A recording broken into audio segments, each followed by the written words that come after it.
Kecanduan gadget itu harus memang dibedakan antara suatu hal yang memang betul-betul menjadi sebuah adiksi atau sebenarnya masih kebutuhan standar. Karena sekarang ya bisa dibilang gadget itu kan menjadi kebutuhan karena untuk komunikasi, kemudian contoh sederhananya komunikasi dengan extended family. Dia tinggal hanya seisi rumahnya itu ayah dan ibunya aja, tapi kakek neneknya ada di rumah yang lain. Selama pandemi ini dia udah ditekankan kamu nggak boleh kemana-mana loh. Kita jadi kalau mau komunikasi sama kakek nenek itu dari HP, kita video call. Jadi itu bisa dikatakan memang udah suatu kebutuhan. Jadi kita harus mengetahui membedakan dulu dia membutuhkan gadget itu sebagai sarana kebutuhan atau memang adiksi. Nah, kalau adiksi pasti tentunya akan ada dampak negatif yang muncul.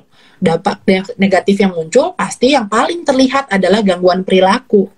Jadi contoh, misalnya handphonenya secara sederhana aja nih, handphone atau mungkin tablet, iPad, komputernya, TV-nya dimatikan atau dijauhkan, dia akan mungkin marah tapi yang berlebihan. Sampai akhirnya mungkin ya sulit ditenangkan dan lain-lain. Kemudian apabila kita jauhkan, anaknya menjadi lebih murung. Yang tadinya aktif malah jadi ada perubahan perilaku, jadi lebih cemas, lebih gelisah, ya. Kemudian ada gangguan pola tidur. Nah, itu pasti sudah yang ada dampak-dampak negatif yang sangat jelas terlihat.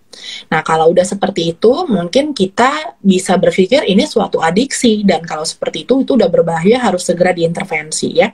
Jadi, orang ribet-ribet nih yang jauh-jauh, pikirkan saja dulu yang masalah perubahan perilaku tersebut.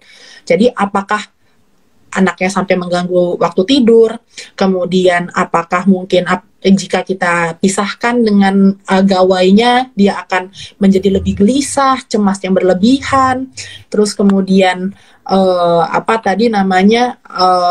sambil lupa saya.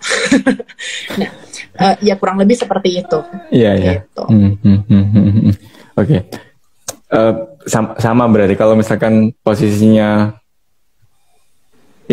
yang penting orang tuanya dulu ya dokter ya. Iya betul. Jadi sebenarnya tahu itu dulu ya kebutuhan.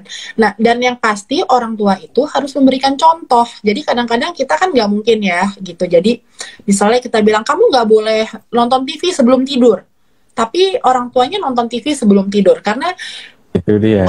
Anak itu pasti akan mencontoh, dan mencontoh. Berulang kali pasti dia akan mencontoh. Jadi berikan kebiasaan yang baik dulu, kita contohkan sehingga anak bisa memiliki perilaku yang sama gitu. Jadi kita mungkin membatasi, oke, kita semua satu keluarga nggak boleh ya nonton TV sambil makan, atau kita nggak boleh nonton TV sambil